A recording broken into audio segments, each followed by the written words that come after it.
ताऊ खड़े काके लागू पाए, बलिहारी गुरु आपने। आप सब अध्यापक हैं और शायद आपको इसका अर्थ बताने की मुझे आवश्यकता नहीं है। आज से 500 साल पहले संत कबीरदास जी ने एक और बात कही थी गुरु के बारे में। सब धरती कागज करूं, लेखनी सब बन रहा है, सात समुद्र की मसी करूं, गुरु गुण लिखा ना जाए। अर्थात यदि पूरी धरती पर जितनी जमीन है उसको कागज मान लिया जाए, वनों में जितने भी पेड़ है उससे लेखनी बना ली जाए, सात समुद्र में जितना पानी है उससे स्याही बना दी जाए, और फिर भी अगर हम गुरु के गुण लिखने लगे, गुरु की महिमा लिखने लगे, तो अनंत है, अपूर्ण रह जाएगी, अधूरी रह जाएगी। ऐसा स्थान 500 साल पहले भारत देश में और हमारे समाज में गुरु का था। गुरु गोविंद से मुझे एक और बात याद आई। आपको बहुत अच्छी तरह से पता होगा कि कौरवों और पांडवों के, अर्जुन के और युधिष्ठिर के गुरु कौन थे? पता है सबको? द्रोणाचार्य। अगर मैं पूछूं कि भगवान श्री कृष्ण और सुदामा की कहानी किसको याद है, तो शायद सभी लोग हाथ खड़ा करोगे। पर यदि मैं आपसे पूछूं कि भगवान श्री कृष्ण, उनके बड़े भाई श्री बलराम और सुदामा को पढ़ाया किसने था, उनके गुरु कौन थे, तो कौन हाथ खड़ा करेगा? मजा आ गया। मुझे लग रहा है कि मैं विद्वानों की सभा में हूं। कौन बताएगा? गुरु संदीपनी। मॉडर्न भाषा में है इसलिए बोल रहे हैं संदीपनी सर, बहुत राइट। ये मैकॉले का प्रभाव है। ये जब लॉर्ड विलियम बेंटिक के सामने राष्ट्रीय शिक्षा नीति बनाने की बात हो रही थी और मैकॉले अपनी बात कह रहे थे, और सन शायद मुझे सही याद है कि नहीं, 1835 की शायद बात है ये, तो ये बात मान ली गई थी, इसलिए इन्होंने बोला द्रोणाचार्य सर आप नहीं तो आप गंभीर हो गए इसलिए कह रहा हूं।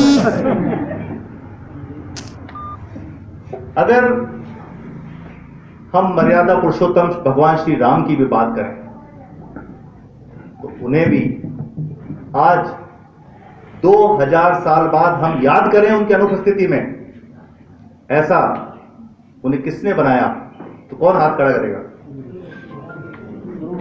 ऐसे इतना सरल ऐसा नहीं, ये तो इसमें चॉकलेट मिलेगी, इसका जो सही आंसर करेगा अपनी गाड़ी में पर्क पड़ी है वही लेके आओ। अच्छा, एक शर्त और है, अगर गलत बता दिया तो नेगेटिव मार्किंग है, तो सर्टिफिकेट वापस ले लिया जाएगा। एग्रीड? ठीक है, अब बताओ कौन हाथ खड़ा कर रहा है? तो सुवलाल जी है ना? सुवलाल जी, अब सुवलाल जी का तो सर्टिफिकेट वापस नहीं सकता। आधा उत्तर सही है सर। अगस्त मोनी जी, आप तो सर्टिफिकेट वापस करो, इनको मिला नहीं है, पर रिस्क है भी। महर्षि विश्वामित्र ने उनको। एक्सीलेंट। तो आपका नाम बताइए। चंद्रप्रकाश शर्मा। तो सोलाल जी आपका तो मैं रेस्पेक्ट करता ही हूँ, आज चंद्रप्रकाश जी का भी नाम उसमें जोड़ लो। आदि पर्क आपको आदि पर्क दो, बड़ी वाली है, 2 हैं उसमें। कहने का अर्थ ये कि जब धनुर्विद्या और शास्त्र विद्या की बात आई तो मेनका का नाम तो आपने सुना है, विश्वामित्र का भी आपने नाम सुना है, ये प्रसंग आपने सभी ने पढ़े होंगे और अपने बच्चों को भी पढ़ाए होंगे। तो विश्वामित्र ने भगवान राम को शिक्षा दी, और जब राजपाट की बारी आई, वेदों की शिक्षा की बारी आई, तो भगवान राम बनने के लिए वही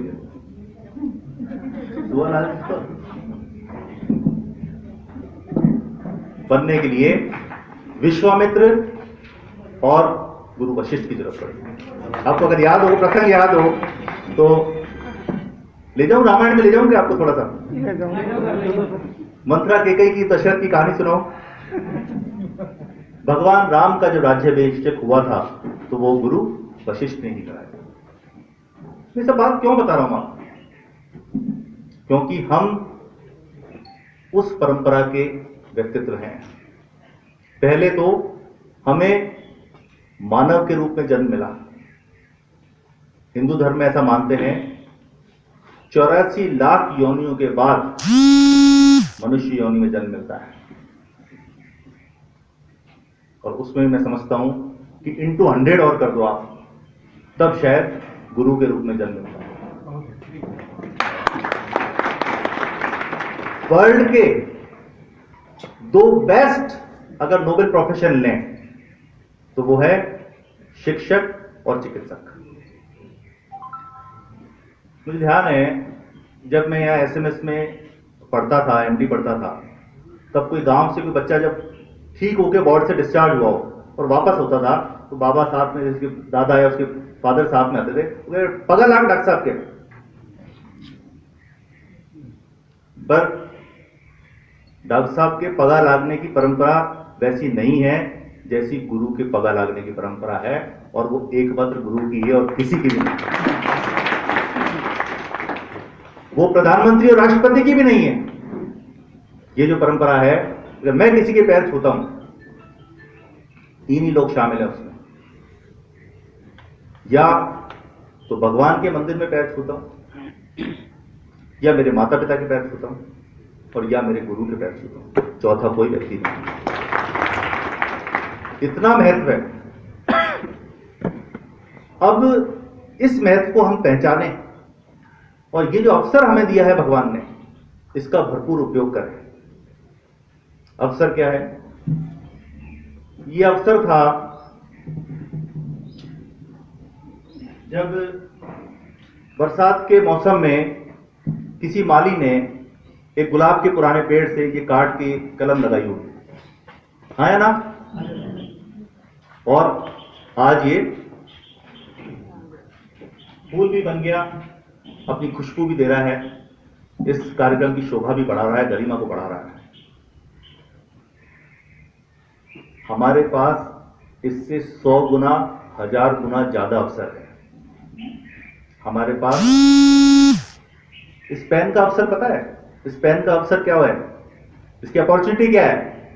इसकी अपॉर्चुनिटी ये है कि मैं इससे वाल्मीकि की तरह रामायण और वेद व्यास की तरह महाभारत लिख सकता हूं। मैं डॉक्टर B.R. अम्बेडकर की तरह से संविधान लिख सकता हूं। मैं रविन्द्रनाथ टैगोर की तरह इससे राष्ट्रगान लिख सकता हूं। इसकी अपॉर्चुनिटी है, इसका एक अवसर है, और इस पेन की सफलता इसी में है कि ये अपना बेस्ट, अपनी स्याही खत्म होने से पहले और इस दुनिया से जाने से पहले ये उसको कर जाए। आपके पास जो अवसर है, एक एक बच्चे का अवसर है। एक एक बच्चे को सचिन तेंदुलकर बनाने का अवसर है। एक एक बच्चे को APJ अब्दुल कलाम बनाने का अवसर है। एक एक बच्चे को जो भी आप सोच सकते हैं दुनिया में, वो बनाने का अवसर है। और उसमें सर्वाधिक योगदान उनके पेरेंट्स से भी ज्यादा योगदान अगर कोई दे सकता है तो वो आप दे सकते हैं, और कोई भी नहीं दे सकता। और आप जो कार्य करते हैं वो ईश्वरीय कार्य है। आपको क्या लगता है कि बाई चांस बन गए क्या टीचर? इस पूरी स्कीम ऑफ थिंग्स में, इस पूरी प्रकृति में, इस पूरे पर्यावरण में, इस पूरे पारिस्थितिक तंत्र में, इकोसिस्टम में हम अगर देखें तो ये प्रभु की रचना है, हम स्वयं भी। और यदि कोई विधवा मां भगवान से प्रार्थना करती है कि मेरा बेटा पढ़ लिखकर डॉक्टर बन जाए या इंजीनियर बन जाए, एक अच्छा आदमी बन जाए, तो यदि भगवान को उसकी प्रार्थना सुननी है तो उसे आपके शरीरों की, आपकी बुद्धि की, आपके हाथ की, आपके विवेक की, आपके डेडिकेशन की, आपकी कर्मठता की, आपकी कर्तव्यपरायणता की आवश्यकता है। तब आपके माध्यम से ही भगवान उसकी प्रार्थना सुन सकता है, स्वयं भगवान भी उसका भला नहीं कर सकता। मैडम, मैं अतिशोक्ति तो नहीं कह रहा। इतना बड़ा अवसर मेरे हाथ में, और यदि मैं मूर्ख हूं तो मैंने जाना ही नहीं कि इस पेन का क्या महत्व है, इस पेन से मैं क्या क्या कर सकता हूं, और मैंने इसको बेकार पढ़ दिया। अगर मैं महामूर्ख हूं तो मैंने इसको तोड़ दिया, फेंक दिया।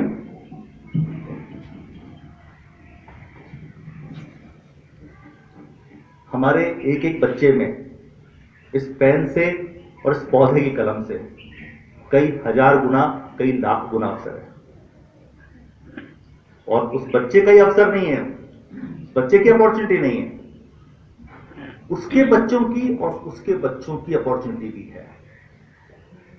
शायद मेरे में 10% चीजें मेरे टीचर से आई हो, 10% चीजें मैंने मेरे फादर से भी सीखी, 5% वो भी चीजें हैं जो मेरे दादाजी ने मुझे सिखाई।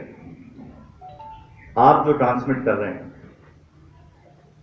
It will be transmitted for next few generations, for next few 100 years. That can be our contribution. Are we ready for that contribution? Yes. And the end point is, when we go home in the evening or in the night, we should feel satisfied that we have not lost the day. And when we go from this world, which all of us have to one day, we should not feel that we have missed our life, missed the opportunity of life. What could have been achieved? तो मेरा तो काम इतना ही है, यहाँ आने का, आपसे बात करने का, और इसकी रूपरेखा मैं बताया था आपको। एक छोटा सा कार्यक्रम कर रहे थे विवेकानंद जयंती पे, तो टेढ़ा मेढ़ा होकर के और इस रूप में कार्यक्रम हुआ। कल सीएम साहब का कुछ प्रोग्राम है, आज सुबह का होना था, फिर आज गवर्नर साहब का जो अंतर्राष्ट्रीय वैदिक सम्मेलन है वो हो गया, फिर इसको शिफ्ट किया। तो उन्होंने कहा बहुत अच्छा है, हमारे बाहर वाले आएंगे तो अच्छा रहेगा, उनको सुबह जल्दी नहीं आना पड़ेगा। हमारी बात हुई थी 10-15 जो अच्छे टीचर हैं उनको सम्मानित करने की, और ये रोज मुझे शाम को फोन करते थे कि साहब सब 15 नहीं, सब अच्छे तो ज्यादा है। वो 15 होते होते करते करते 4 गुना इन्होंने कर दिए 60, और आज अभी फिर कह दिया है कि नहीं अभी पूरे नहीं हुए, अभी वहां तो करेंगे। और यही बात शशिकांत जी और राव साहब के ऊपर भी लागू होती है। तो अब हमें क्या करना है? हमें ये करना है कि जिस काम के लिए हम बने हैं, जिस काम के लिए पेन बना है, जिस काम के लिए कलम बनी है, जिस काम के लिए माइक बना है, और जिस काम के लिए हम बने हैं, हम उस काम को पूरा करें, जिससे प्रभु को भी संतुष्टि रहे कि हाँ मैंने ठीक किया, सुवलाल जी को एचएम बना दिया, मैंने ठीक किया कि कुमुद शर्मा जी को गांधीनगर प्रिंसिपल की इंचार्ज बना दिया, मैंने ठीक किया। अब एक एक व्यक्ति का मैं नाम लूंगा, पर अगर इमरान का नाम नहीं लूंगा क्योंकि हमारे बीच कहाँ है इमरान, कहाँ बैठे? तो मैं कमिश्नर इधर आओ। Again he is an example what a human being can achieve.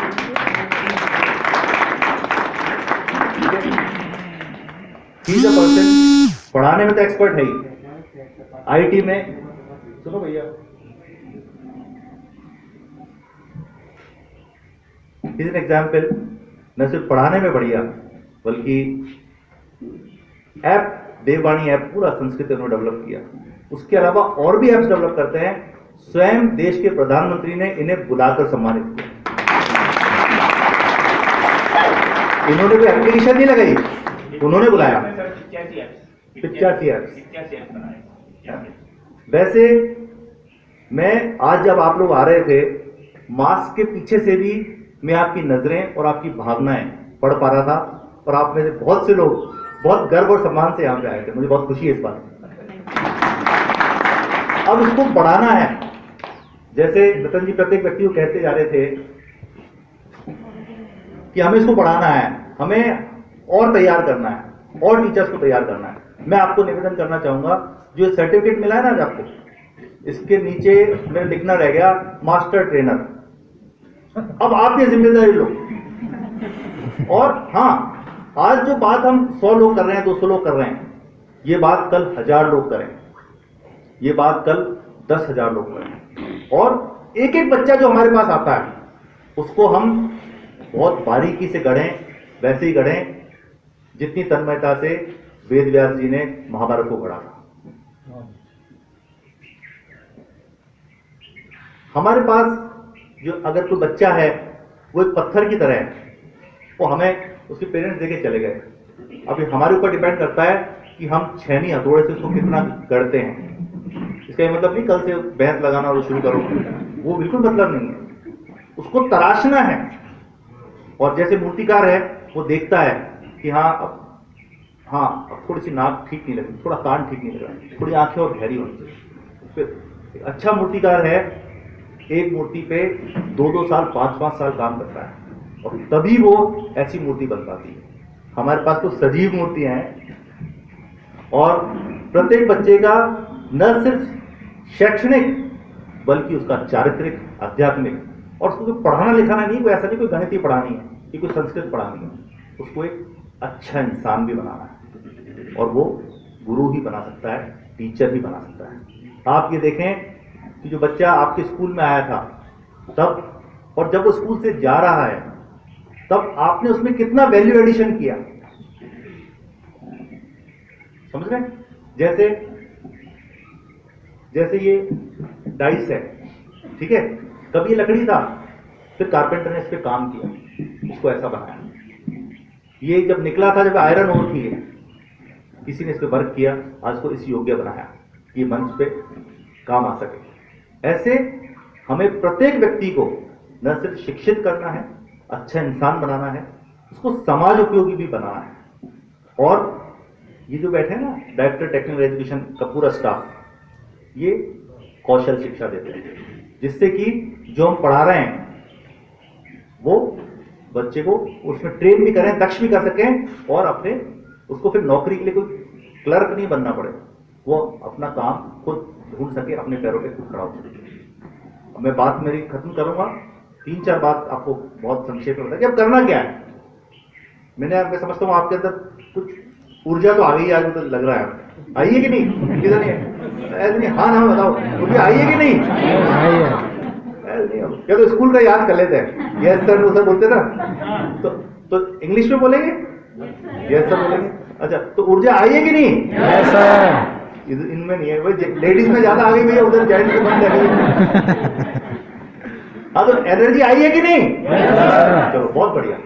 इसको अपने को, अब ऊर्जा अगर सही दिशा में जाती है तब तो वो एक तरह से परमाणु बिजली घर बन सकती है और विद्युत उत्पादन कर सकती है।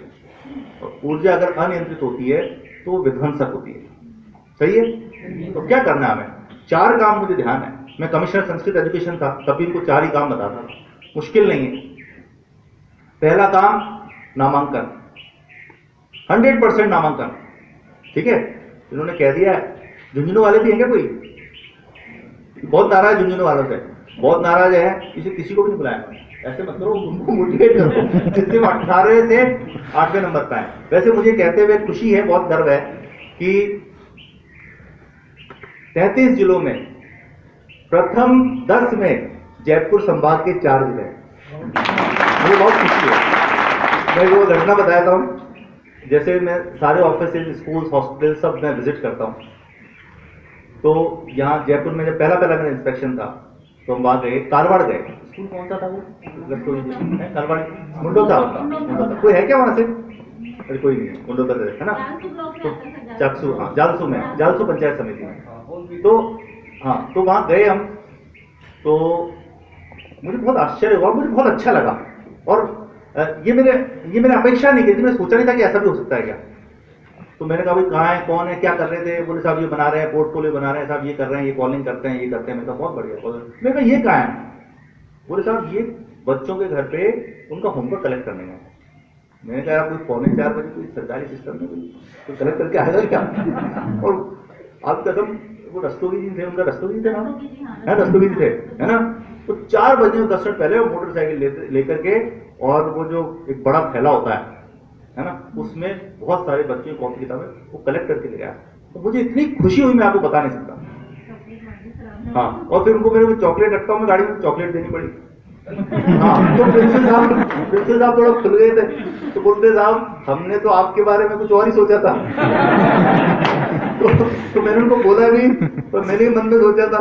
मैंने कहा मेरे ही मन में कुछ और ही सोचा था। पर कुछ भी नहीं करना है, पहला काम है पूरे डेडिकेशन के साथ नामांकन बढ़ाना है 100%। जो आपका है फर्स्ट क्लास में कैसे है, फिर प्लस 10% आप करते हैं, वो अपने को करना है, जुट जाना है। एक दूसरा काम है सभी शिक्षकगण और सभी बच्चे वो मौजूद रहें। अगर फिजिकली ना भी हैं, ऑनलाइन ऑफलाइन कैसे भी रह सकते हैं, वो आप देखें, वो उनको आप अपने आप से जोड़ के रखिए, जैसे जोड़ना है। अगर 50% लोगों के पास ही मोबाइल है ना, वैसे तो अभी 10-15 दिन की बात और है, 1 फरवरी से काफी चीजें व्यवस्थित हो जाएगी, है ना, पर अगर है उनको जोड़ो, कैसे भी जोड़ सकते हो, उस रस्तों में जोड़ रखना है। ऐसा बने कि अभी 100 किलोमीटर दूर भी और उनकी अनुपस्थिति में उसका नाम ले रहा हूं, ऐसे बने। समझ मेरी बात? वो ऐसी क्या विशेष बात है, बहुत साधारण सी बात है, और उनका कमिटमेंट की बात है। खुद की मोटरसाइकिल, खुद का पेट्रोल और कमिटमेंट, और नहीं तो आते तो 3:30 पे आया था। आप समझ रहे हो, कमिटमेंट की बात है। तो ये हमें इंश्योर करना है। दोनों चीज क्लियर है, कैसे रहें, पूरे समय रहना है हमें, ठीक है। और जब तक हम रहते हैं, जब स्कूल में रहते हैं 6 घंटे 7 घंटे 4 घंटे जो भी रहते हैं, उस समय हमारा पूरा समय और पूरा डिवोशन उन बच्चों के प्रति होना चाहिए जिनके लिए स्कूल खोला गया है। सही है? एक बताओ, हो सकता है ये व्हाट्सएप पे रतन जी देखे नहीं देखें, ऊपर चित्रगुप्त जी बैठे हैं ना, वो बहुत बड़ा व्हाट्सएप और रजिस्टर है ना। मेरे मॉडर्न टाइम में सर लैपटॉप भी आ गए उनके पास। लैपटॉप है, ये आपने देखा है। मधु कालम जी करिए मिलके आए थे। सर कहने का मतलब whatever we do he knows it all. ऊपर सब एक एक का लेखा जोखा है, तो हम पूरे समय रुके, ज्यादा रुकने नहीं करते, जमा रुके, बच्चों को समय दें। तीसरा और सबसे महत्वपूर्ण काम, गुणवत्तापूर्ण शिक्षण, सबसे मोस्ट इंपॉर्टेंट काम है ना। अभी जैसे बताया था रतन जी, जब इन्होंने 1 करोड़ रुपए खर्च करके बनाया, ये कराया, वो कराए हम। जैसे मैं अलवर गया, अलवर में ट्रेंड है इस तरह का, आपके स्कूल है बिल्कुल टिप टॉप कर रखे हैं। मतलब मैं बिल्कुल कह रहा हूँ कि मुझे मतलब डाउट हुआ कि अपन गलत जगह तो नहीं आ गए। मैंने कहा मतलब फिर ये आप थे ना साथ में, मैं कहा देख के आ रही उसमें राजकीय उच्च माध्यमिक विद्यालय का प्राइवेट तो नहीं आ गए। आप सुने, तो वो तो हमें करना ही है, वो तो हमें करना है। पर मैं कह रहा हूँ उससे ज्यादा महत्वपूर्ण क्या है, अभी गुरु द्रोणाचार्य की बात करे थे ना, ध्यान है उन्होंने अर्जुन से प्रश्न पूछा था कि जब लक्ष्य की बात हुई थी तो मैं पूछा तुम्हें क्या नजर आ रहा है? हाँ, मछली रात उस पर टॉपी भी नहीं देनी है क्या? सरल है ना। तो मैं क्यों बता रहा हूं, मैं इसलिए बता रहा हूं कि उस समय भी विद्यालय भवन नहीं था, संसाधनों की कमी शिक्षण में, अध्यापन में बाधक नहीं हो सकती। अगर साधन उपलब्ध हैं तो वो सहायक तो हो सकते हैं, बट पेड़ के नीचे पढ़ाते थे, पर क्यों पढ़ा पाते थे? अंदर एक ये भावना थी कि हमें पढ़ाना है। सही है? तो ये कैसे हो क्वालिटी एजुकेशन? क्वालिटी एजुकेशन ऐसे हो, कोई आंसर देगा क्या इसका? इसको ही चॉकलेट मिल सकती है। क्वालिटी एजुकेशन कैसी हो सकती है, कोई डिफाइन करेगा? ज्यादा समय तो नहीं है ना, नहीं 4 बज गए तो जाने का टाइम हो गया साहब, मेरे को कोई दिक्कत नहीं है। हाँ मैडम बताइए। क्वालिटी एजुकेशन तभी होगा जब हम बच्चों को बताएंगे, वो बच्चे उसको व्यावहारिक ज्ञान से जोड़ेंगे, तब जाके हम क्वालिटी एजुकेशन की बात कर पाएंगे। बात बहुत सारी चीजें चलती है, और जैसे कि सर ने बताया, मैं विज्ञान की शिक्षिका हूँ। विज्ञान की छोटी छोटी जो प्रैक्टिकल बच्चों को दिखाए, तो जो 6वीं से 8वीं में विज्ञान बच्चे पढ़ रहे हैं, वो उसको अपनी डेली लाइफ से जोड़ते हैं, और डेली लाइफ से जोड़ के उसको रिलेट कर पाते हैं। एक्सीलेंट। तो can you quantify the quality? आप बता सकते हो कि किस क्वालिटी के दें? सर मैं हाँ बोलना चाहूँगा। हाँ बताइए। संस्कृत में श्रीहर्ष एक कवि हुए हैं, हाँ। उन्होंने नैषधीय चरितम महाकाव्य लिखा है। उसमें एक श्लोक आता है, अधीति बोधाचरण प्रचारणै, यानी सबसे पहले किसी चीज़ का अध्ययन करते हैं, फिर हम उसका बोध करते हैं, उसको समझते हैं, फिर उसको आचरण में उतारते हैं, अपने स्वयं के आचरण में। जैसे एक प्रसंग द्रोणाचार्य जी का ही बताएं कि युधिष्ठिर केवल एक पाठ याद नहीं कराया कि सत्य बोलो, बाकी सब ने याद करके साथ का साथ सुना दिया, लेकिन उन्होंने आचरण में उतार के कई दिनों बाद कहा कि सत्यम वद, सत्य बोलो। तो बोले अब तक क्यों नहीं सुनाया? बोले मैंने आचरण में उतारा नहीं था, अब सत्य बोलना शुरू कर दिया मैंने। तो सबसे पहले अधीति, फिर बोध, फिर आचरण और फिर उसके बाद प्रचार। तो जब तक हमारा अध्ययन ठीक नहीं होगा, हर तरह से लेखन पठन इत्यादि सारा, फिर उसका बोध नहीं होगा, फिर उसको आचरण में नहीं उतारेंगे, तो उसके लिए अपन प्रचार के अधिकारी नहीं है। हम प्रचार वाली स्थिति पे हैं और बिना पर्च की आकांक्षा के हैं सर, बिना चॉकलेट की आकांक्षा के। बहुत बढ़िया, एक्सीलेंट एक्सीलेंट। और कोई बताएगा? हाँ बताइए। हाँ आइए। सबसे पहले बच्चा आगे आगे आगे। सबसे पहले बच्चा सुनता है, सुनना, फिर परिवेश से सीखना, फिर उसके बाद में उसको पढ़ना, बांटना, उसके बाद में लिखना। इन चरणों को हम लेते हुए बच्चे का सर्वांगीण विकास कर सकते हैं और साथ में हम जो व्यावसायिक शिक्षा है उससे भी जोड़ते हुए बच्चे का स्किल डेवलपमेंट कर सकते हैं। बहुत बढ़िया। सर मेरी चॉकलेट साइंस वाली मैडम को भी देते हैं। वो तो प्यार ही है। हाँ हाँ अच्छा, मैं नहीं करता नहीं पढ़न अगुवाई अलकार विद्या सब आई। हाँ छोटी भी नहीं, बड़ी भी नहीं। हाँ बढ़िया। सर हम पुराने पहचान वाले। हाँ थैंक यू। हाँ बताइए, इधर आके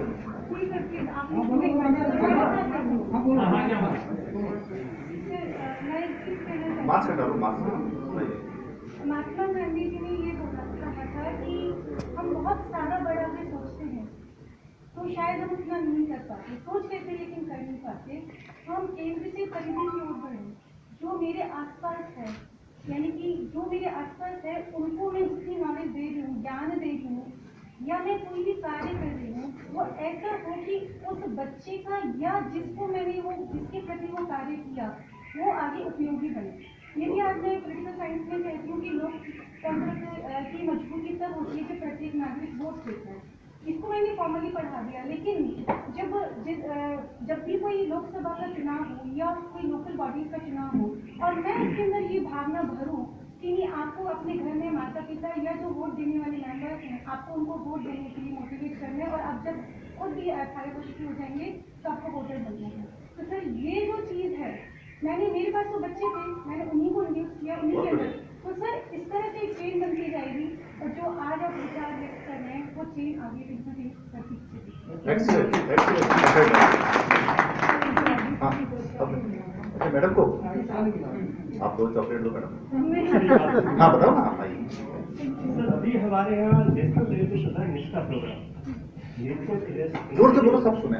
निष्ठा प्रोग्राम जो चल रहा है वो है टीचर्स का होलिस्टिक डेवलपमेंट और स्कूल मैनेजमेंट और टीचर्स होलिस्टिक डेवलपमेंट में इसमें हुआ है कि हमारी पर्सनैलिटी जो है वो इससे बच्चे का हम कंप्लीट डेवलप कर सके, सिर्फ physical development, mental development, psychological भी जो स्ट्रॉन्ग हो। सर आज जो हो रहा है कि बच्चा डिप्रेशन में आ रहा है, उसका ये कि हम उसको साइकोलॉजिकली बूस्ट नहीं कर पा रहे हैं। उसके बाद डिग्रीज तो हैं लेकिन वो अपने आप को जो मॉडर्न जो है उससे फेस नहीं कर पा रहा। थोड़ा सा भी स्ट्रगल या स्ट्रेस में आता है तो आप अपने कोटा में देखते हैं कि वो सोसाइटी की तरफ चला जाता है। वो कहीं ना कहीं ये है कि वो साइकोलॉजिकली पेरेंट्स से या टीचर ने उसके अंदर ऐसी उत्तेजना नहीं भरी कि संघर्ष के साथ जो संघर्ष कर सके समझो वातावरण के साथ। तो हमें उसका साइकोलॉजिकली, मेंटली, एकेडमिक जो उसकी डेवलपमेंट के साथ साथ हमें उसका शारीरिक और मानसिक और चारित्रिक विकास भी उसका होना चाहिए। Excellent, very good. बहुत अच्छे विचार रखे आपने और तो संगोष्ठी हो गई है। क्यों? क्वालिटी से मेरा क्या अभिप्राय है? क्वालिटी से मेरा अभिप्राय है, देखो आज से 15 साल 20 साल पहले की बात करें, मैं कभी स्कूल से बाहर निकलता था, है ना, तो पहाड़ों की आवाज सुनाई देती है अंदर से, 2 एकम 2, 2 दूनी 4, सही है। अब कम सुनाई देती है, सही है। पहले गवर्नमेंट स्कूल से मेरिट आती थी, या बल्कि मैं ये कहूंगा कि जो मेरिट आती थी वो गवर्नमेंट स्कूल से आती थी, सही है। अब अपवाद स्वरूप गवर्नमेंट स्कूल से मेरिट आ रही है। मैं ये कोई डिमीन करने के लिए नहीं कह रहा आपको, एक फैक्चुअल अकाउंट आपके सामने रख रहा हूं, एक तथ्यात्मक विवरण आपके सामने प्रस्तुत कर रहा हूं। क्या ये विचार करने की बात नहीं है? क्या हमें कुछ ऐसा करना चाहिए कि राजकीय विद्यालयों की जो कम होती प्रतिष्ठा है उसे हम पुनर्स्थापित कर सकें? At every step, sir. Sir इस पर मैं एक बात कहना चाहूँगी। एट एवरी स्टेप, है ना? मेरा इसमें कहना है, अगर ऐसा लग रहा हो तो देश के राष्ट्रपिता महात्मा गांधी जी को याद करना, जिन्होंने अनकंडीशनली ये तय किया था। मेरी बात समझ गए होंगे आप? Had he waited for every step, आज हम स्वतंत्र हवा में शायद सांस नहीं ले रहे होते। He is an excellent example of power of one. एक आदमी दुनिया में क्या कर सकता है? तो क्या कर लोगे, क्या उखाड़ लोगे, क्या कर लोगे? He is an excellent example. वो अंग्रेजी शासन जो पूर्व से पश्चिम तक फैला हुआ था और जिसके बारे में कहा जाता था जिसका सूर्य कभी अस्त नहीं होता है, क्योंकि जब तक सूर्य उधर पहुंचता था तो पृथ्वी घूम जाती थी। उसके बारे में न सिर्फ उन्होंने तय किया, संकल्प किया और कर दिखाया, बिना खड़क बिना ढाल, by his own means, by means of truth and non violence. हमें तय और संकल्प करना है, and then you will find that सब पूरी सृष्टि है जो आपने तय किया है उसको प्राप्त करने में आपकी सहायता कर रही है। रोंडा ब्रायन की द सीक्रेट किसने पढ़ी है? पढ़ी है? उसमें यही बात कही है जो मैं कह रहा हूं आपको, और बात सही है। तो आप शुरुआत करें, तय करें। मैं वापस क्वालिटी पे आता हूं। वैसी क्वालिटी, कैसी क्वालिटी? एक और तथ्यात्मक आपके सामने फैक्चुअल स्टेटमेंट में रखता हूं। मैं तो प्राइवेट स्कूल में पढ़ा था, शहर में जन्म लिए थे, प्राइवेट स्कूल पढ़ा था। आज हम देख रहे हैं कि ग्राम पंचायत स्तर पे भी प्राइवेट स्कूल खुलने लग गए हैं। सही है, गलत है? अच्छा, कैसे हम प्राइवेट स्कूल? कोई पता तो आपको, आपने देखे होंगे जिसमें ईंटों की दीवार होती है, जिसमें प्लास्टर बाहर की तरफ नहीं होता, सिर्फ अंदर की तरफ होता है, ऐसी ईंटों की दीवार होती है। सही है? कौन उसमें पढ़ाता है ये आपसे छिपा नहीं है ना? 10वीं पास 12वीं पास लड़का जो नीट में भी फेल हो गया, रीट में भी फेल हो गया। सही है? अच्छा, हमारे पास क्या है? हमारे पास हजारों स्कूल है ऐसे, और फिर मैं कह रहा हूं स्कूल बेकार है। अगर पढ़ाना हो तो ये सिर्फ सहायता करता है और कुछ नहीं। सबसे अंदर जो चीज है, सबसे इंपॉर्टेंट चीज है, वो हमारे अंदर है ना? यहां वाली महत्वपूर्ण है कि यहां वाली? ये तो सब समझते हैं। तो अब मैं, और अब आपको, आप खुश हो जाओगे ऐसी बात कहता हूं। मैं जिनको संबोधित कर रहा हूं वो राजस्थान के पीडेगोगी में मोस्ट एक्सपर्ट, हाईली क्वालिफाइड और कॉम्पिटेंट लोग हैं। एम आई राइट? या मैं आपको खुश करने को कह रहा हूं? This is also factually correct, है ना? क्यों? मैं भी किसी से पूछूंगा, बोले सर MA, BEd, MEd, अब ये कर लिया सर, नीट भी, वो नेट भी कर लिया, स्लेट भी कर लिया, है ना? कई ऐसे है ना, PhD भी है ना? हमसे ज्यादा पढ़ा लिखा और दक्ष तो कोई नहीं है। हाँ है ना? तो बोलो, किसी को 2-4 को डाउट लग रहा है कैसे बने सर? इसमें तो कोई संदेह नहीं है किसी को। बताइए भाई, नो। तो जो भाई जो हुंकारा नहीं बन रहा उसको संदेह है मतलब, तो मुझे चेक कराना पड़ेगा भी कि उस समय भी स्कूल में टिपाई तो नहीं हुई थी। आत्म प्रशंसा नहीं कर सकते सर। आत्म प्रशंसा नहीं करे, ठीक है। तो यहाँ वाला मामला उनसे 100 गुना अच्छा है, एग्रीड? अच्छा, यहाँ वाले मामले के बारे में क्या कहते हो?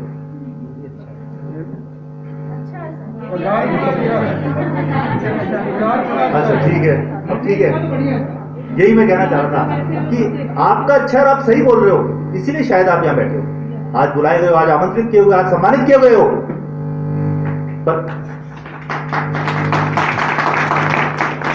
पर अगर हम नॉर्म्स की बात करें या सामान्य स्थिति की बात करें तो आप समझ गए, मैं आगे कहना नहीं चाहता। कुछ विषमताएं हैं, कुछ विषमताएं हैं और इन्होंने सम्मानजनक तरीके से उस बात को कह दिया। तो अब मैं क्या कहना चाह रहा हूं?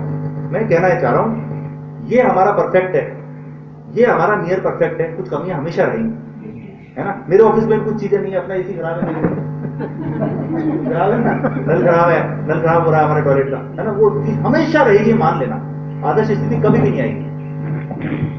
अब यहां एक जगाने की बात है, वापस मैं क्वालिटी पे आ रहा हूं कि कैसी क्वालिटी हो यहां से फील होनी चाहिए। अच्छा एक बताओ, क्या हम अच्छी क्वालिटी की शिक्षा और बुरी क्वालिटी की शिक्षा समझते हैं या नहीं समझते? ये बताओ, सब समझते हैं? एक मिनट, अब लास्ट क्वेश्चन पूछता हूं कि थोड़ा बुरा लगेगा, है ना। हम में से कितनों के बच्चे सरकारी स्कूल में जा रहे हैं? हाथ खड़ा करो।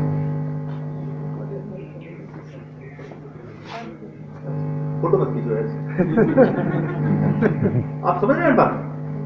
हमें खुद विचार करना पड़ेगा। अगर रावत कचौरी वाला या सोडानी मिष्ठान भंडार अगर कहीं दूसरी जगह से मिठाई ला रहा है तो उसका मतलब उसकी मिठाई को नहीं गड़बड़ है। मैंने नहीं बोला, अगले सेंटेंस में बोला।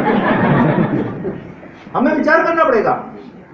हम अपनी दुकान छोड़ के, हम हमारा होटल छोड़ के, आपने सुना भी होगा एक रेस्टोरेंट का मालिक था, एक ग्राहक वहां पे आया, तो उसने पूछा, उसने बोले यार तुम्हारा खाना तो बड़ा खराब था यार, तो मालिक का है, बोले अब क्या करूँ? बोले मुझे इससे लड़ना है। बोले साहब वो पड़ोसी होटल में खाना खाने गए। हास्य की बात नहीं है, विचार करने की बात है। और आज हम जमा हुए हैं, मैं समझता हूं ये कड़वी बात अब मैंने कह ही दी आपको, इससे आगे कहने की जरूरत नहीं है कि इस पे विचार करें। हम क्या करें ऐसा कि ये जो अभी 10 और 90 का जो रेशो है, ये 90 और 10 में बदल जाए। हम हमारी मिठाई की दुकान से ही मिठाई खरीदें, और हम नहीं खरीद रहे, और फिर भी कोई हमारी मिठाई की दुकान से मिठाई खरीद रहा है, वो मजबूर है, वो गरीब है, वो विपदा में है। सही है? राजी तो नहीं है? मैं समझता हूं शायद उसके प्रति हमारी जिम्मेदारी कई गुना ज्यादा है या ज्यादा होनी चाहिए। ये चीज कैसे आए? तो कैसी क्वालिटी दें? वैसी क्वालिटी दें जैसी क्वालिटी की शिक्षा हम हमारे बच्चों के लिए अपेक्षा करते हैं। तो बाइबल में भी यही बात लिखी है कि किसी भी धर्म में आप देखो, अगर महाभारत का ले लो, मैं बार बार बात आ रही हूं, do unto others what you want others to do unto you, आत्मन प्रतिकूलानि समाचरेत। सही है? बिल्कुल सही। तो ये हम विचार करें। ये जब ये चीज आ जाएगी यहां से, अपने आप अपने वो 2 एकम 2, 2 दूनी 4 शुरू हो जाएगा, रामे रामो रामा शुरू हो जाएगा, लता लते लतो शुरू हो जाएगा। बताओ, शुरू करने की आवश्यकता है। वो बंद करना पड़ेगा कि भाई ये गीता, गीता तो खड़ी हो जा, ले पाठ नंबर 8 खोलना, ले तू 5, भाई मैं आ रहा हूं 5। उससे तो मैं कहूं गीता का बकरी चढ़ाने जाना ठीक है, क्योंकि कम से कम वो बकरी चढ़ाना तो सीखेगी, वो बकरी धोना तो सीखेगी, वो पशु की सार संभाल तो सीखेगी। अच्छा, और मैं आगे कहना चाहता हूं, मेरी बात बहुत बुरी नहीं लग रही हो तो मैं थोड़ा और बोल दूं क्या? नहीं, बहुत सही है सर, हकीकत है। ठीक है। अगर हम स्कूल आ रहे हैं और नहीं पढ़ा रहे हैं, तो मैं समझता हूं उससे ज्यादा अपने आप का समय बर्बाद करना, अपने आप का जीवन बर्बाद करना और देश की बर्बादी करना, उससे बड़ी बात कोई हो नहीं सकती। आप स्कूल नहीं आते ना, सोला जी, पत्नी की रसोई में मदद करते हो क्या? बराबर। करनी पड़ती है मेरे को भी करनी पड़ती है। आप स्कूल नहीं आते और उस दिन अगर घर पे गाजर और सलाद काट रहे होते तो शायद आप कुछ उपयोगी कार्य कर रहे होते या कुछ भी कर रहे होते, मुझे कोई दिक्कत नहीं। अगर हम स्कूल आए हैं और हमने अगर कुछ भी नहीं किया, हमने समाज का, हमारा स्वयं का और हमारे देश का नुकसान किया है। सहमत हो क्या आप? मान लो मैं कोई ऐसा टूर करूं जिसमें सिर्फ पेट्रोल ही जलता हो, कोई नतीजा नहीं निकलता हो, इससे तो मैं गाड़ी ऑफिस में खड़ी रखता। सही है? अब आप सब बात समझ लो। मेरे को इतना कहना था, इससे बुरा मैं कह भी नहीं सकता। भला बुरा जो कहना था कह दिया है ना, पर जो मैं फील करता था वो मैंने उसको आपको कह दिया। अब मेरी अपेक्षा क्या है? मेरी अपेक्षा वैसे है कि जैसी पढ़ाई हम अपने बच्चों के लिए चाहते हैं वैसी पढ़ाई हम अपने बच्चों को देना शुरू करें। वहां जो स्कूल में आ रहे हैं ना, वो हमारे अपने बच्चे हैं।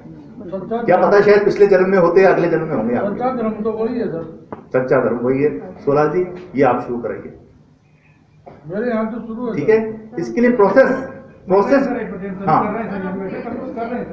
करें। अब आप मास्टर ट्रेनर बनिए। एक एक व्यक्ति जो यहाँ आया है, एक एक अध्यापक जो आज आए हैं, वो ब्रांड एम्बेसडर बनिए। अपने अपने ब्लॉक में जिम्मेदारी